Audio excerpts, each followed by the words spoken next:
Hey everyone, welcome back to Corporate Decoder, the place where we unwrap the secrets behind those boring corporate filings and find the juicy details that actually matter.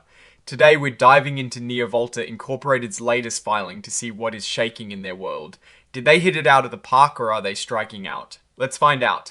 Before we jump in, if you love getting these corporate insights without the jargon, make sure you hit that subscribe button. And hey, if you want to chat more about these filings and connect with other finance enthusiasts, join our Discord community linked below. Alright, we're looking at an 8K filing from NeoVolta Incorporated. Think of an 8K as a current report that companies file when something big and important happens that shareholders need to know about right away. It is like a company's immediate news alert. This particular filing tells us about their annual meeting that happened on the 10th of December 2025. Most of the time, these annual meetings are where a company's shareholders get to vote on important stuff, like who should be on the board of directors and whether the company's auditors are doing a good job. So, the key event here is that meeting on the 10th of December 2025. They had a good turnout with about 54.3% of the company's shares being voted. That is pretty solid, showing that shareholders are engaged. Now, let's get to the votes. The first big item was electing 5 directors. These are the folks who are supposed to guide the company. All 5 nominees were elected, which is usually par for the course. For Ard Johnson, over 10 million votes were for his election, with a relatively small number of votes withheld. The same pattern played out for Steve Bond, Chandler Weeks, Susan Snow, and John Hass, with the vast majority of votes cast in favour of their nominations. This indicates that the current leadership's choices were pretty much rubber, stamped by the shareholders. Next up, they needed to ratify or approve the appointment of Lone Bailey LLP as their independent auditors. These are the folks who check the company's financial statements to make sure they're accurate. The vote here was overwhelmingly in favour, with over 18.6 million votes for and only about 12,800 votes against.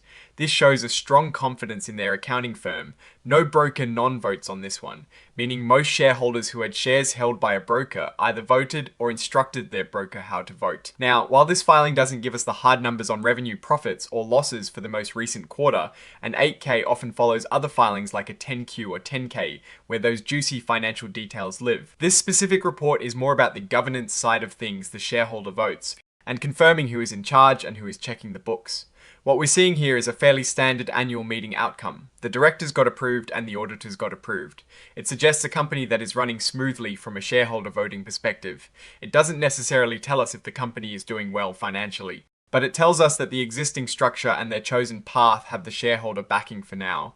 Given that this is an 8K and not a full financial report, the real story of NeoVolta's performance would be found in their other filings. Looking at the big picture, NeoVolta operates in the energy sector, focusing on energy storage solutions. Competitors in this space are always battling for market share and technological advancements.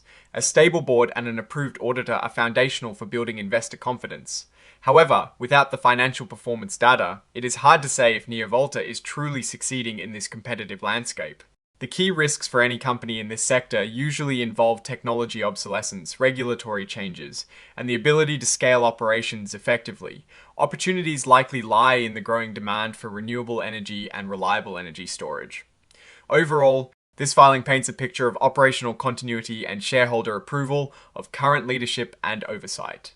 It is a check in that says everything is proceeding as planned from a governance standpoint.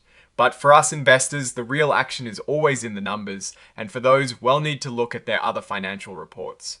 It is a good sign that the votes were decisive, but the ultimate test will be in NeoVolta's financial results and their ability to innovate and compete.